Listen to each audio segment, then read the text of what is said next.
My name is Julian Simmons and I am a TV presenter on UTV, and I introduce all the primetime programmes on Friday, Saturday and Sunday nights.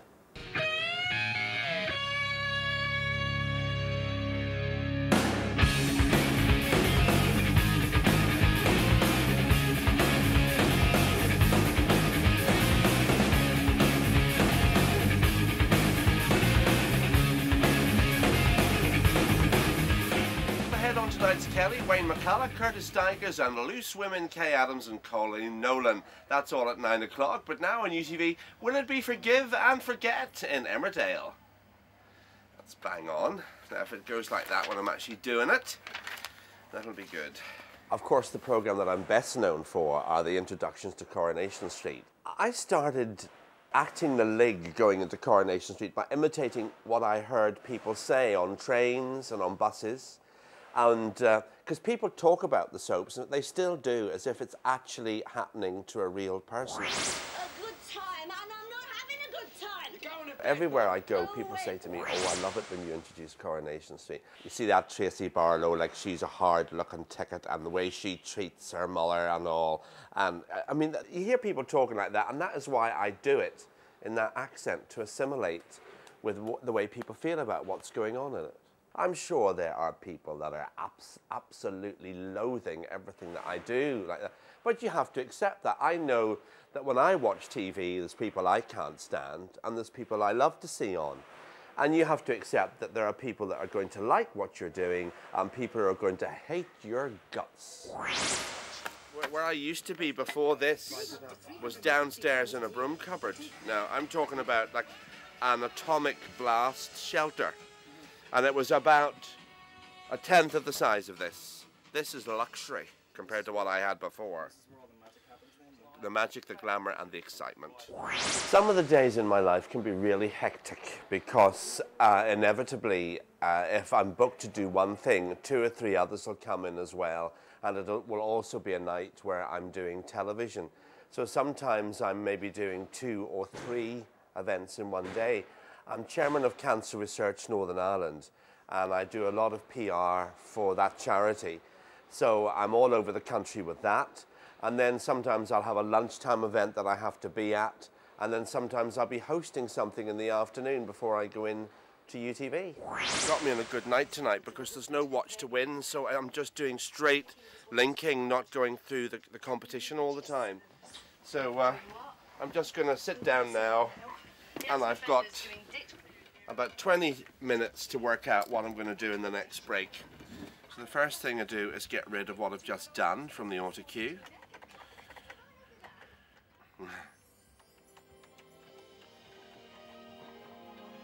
I should have double the time now. Right, let's try this. Everything you need for Christmas. Up ahead on tonight's Kelly Show, Curtis Stigers, Wayne McCullough and those fabulous Loose Women, Kay Adams and Colleen Nolan. That's all on your screens at 9 o'clock.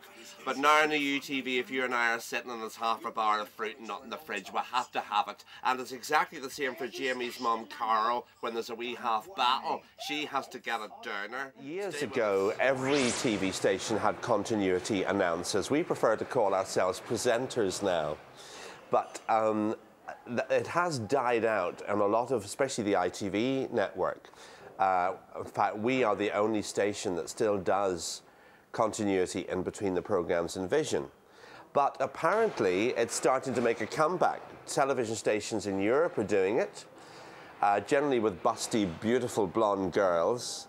But I think, I always say what, you know, it's a little bit of history repeats. It goes round and round and round.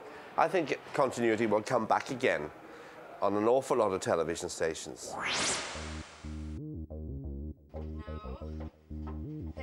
Funny enough, apparently, I remember going to the pantomime both in London and in Belfast and seeing Peter Pan in London, and apparently I used to spend months after I'd been taken to the pantomime up on the sofa imitating what I'd seen on the stage, be it the Principal Boy or Buttons or whatever. So I was always performing from a very early age, and I did a lot of amateur drama when I was younger. I had no qualifications and I had no journalistic experience. I was working in the airline industry. Air Canada had an office in Belfast and North Street in Canada House, and that's where I was. And I was doing a lot of amateur drama at that stage, and somebody saw me in a Belfast comedy and said that you should be on TV. I know somebody who you should speak to. So I sent my letter in, and Julie arrived up at Havelock House with amateur tapes that I had made of comedy sketches that I was performing in my kitchen and bathroom and bedroom. And I presented those, and they listened to them and said, yes, those are quite funny, but there's no opening for that sort of thing here at the moment. Here's a news bulletin, let's hear you read that. So when I started in UTV, I was reading the news, I was doing the sports results. I didn't know what I was talking about. Tiernan 4-2, Ardbow 3-11, that's a draw. I didn't know what was going on. My main worry when I was reading the news was not, well, what cross was you're worried you're going to make a mistake, but also I was also worried I was going to laugh, because I have this thing where, you know, if I'm hearing bad news or someone goes to tell me something terribly grave, I do feel myself, it must be a nervous thing, I feel myself starting to smirk. So I was always terrified that when I was reading the news that I was going to laugh. And it wasn't helped by the fact that everybody who I know, I've got friends all over the place, and when I was reading news on television, I knew that they were lying in front of their televisions on the floor with their nose and mouth pressed into the hearthrug, howling with laughter at me trying to keep my face straight. Our late movie presentation is Don't Look Now, a rather chilling supernatural thriller set in Venice, which I know will have you looking under the bed before you go to sleep tonight. But right now on UTV, whatever. Okay. Swallowing the blue bottle. I swallowed a blue bottle once when I was reading the news. It landed on my lip as I was reading. Very serious news. And I sucked it in up between my teeth and my cheek. And you know how it is when you've got a blue bottle in your mouth. In normal day-to-day life, you do your best to get it out. But when you're reading news on UTV, you've got to keep it there and get on with it. The news bulletin that I had been given earlier and I'd been able to rehearse and practice was ripped out of my hand at the last minute, and this terrible incident, dreadful incident, was given to me to regale, and the statements were coming in from all the political figures and paramilitaries and everything else, so it had to be right. I was only in the place about 3 weeks, and my knees were knocking together. And then I started to, you know, I'm getting to grips with this, I'm handling it all right, and Big Maggie from the newsroom was running in and out. She kept saying, stick those at the bottom, you're doing very well, keep reading. Don't be worried about being late for Dickie Davies, just keep reading. And I was sitting here like this. Thank God I don't have to read the news now. And you know, it's so dead serious, and you're trying to keep a serious face, and you're very nervous.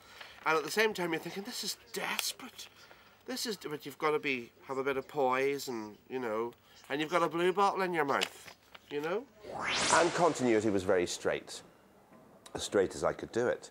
And then one Christmas, I was in for 4 or 5 days over the Christmas period, all done up like a dog's dinner in a dicky bow for Christmas, no news to read, and so I started introducing all these programs and acting a bit of the leg in between the programs. And it went down very well, apparently, and that's how it all started. And then they decided that I would do permanently weekends, Friday, Saturday, Sunday, prime time, where the programs are pretty all entertainment, nothing hard or heavy. Plummeting temperatures down as low as -6. There's desperate tonight. When I go in at the start of the evening, my shift is from 4:30 to midnight. And I go in and I look at all the slots. I generally send in at the start of the week, I'll send in the slots that I request before every program, and how long I want it to be, and if I'm doing a competition before it. And that's approved by my line manager, and then it goes to Leeds now, of all places, to go onto the routine sheet.